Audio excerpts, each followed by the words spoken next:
টেলিভিশনের পর্দায় আমি দেখেছি, তাছাড়া আমার কাছে ইনফরমেশনে এসছে, আমি অলরেডি খবরও নিয়েছি এবং ভিতরের খবরও চলে এসছে।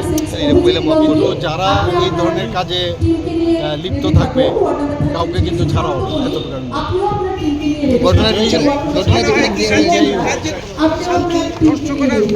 করে এগুলো তো আমি একটু আগে বললাম যে ওদের ব্রেনেরও এখন যে ওদের যেভাবে এতদিনের কালচার চলে এসছে এখনো এর থেকে মুক্ত হতে পারে করতে হবে। কিন্তু এলাকার কংগ্রেস বিধায়ক তো বলছে এটা মানে দুই বিজেপির এই, আমি বলছি তো যা খবর তো আমার কাছে এসছে ওটা তো পলিটিক্যালি বলছে, আমি তো পলিটিক্যালি বলছি না, আমি তো ঘটনার পরিপ্রেক্ষিতে বলছি।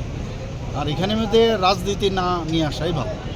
একটা ঘটনা ঘটেছে, যেই করে থাকুক সেইভাবে তাকে আমরা মানে আইনের শাসন, সেই আইনের শাসনে নিয়ে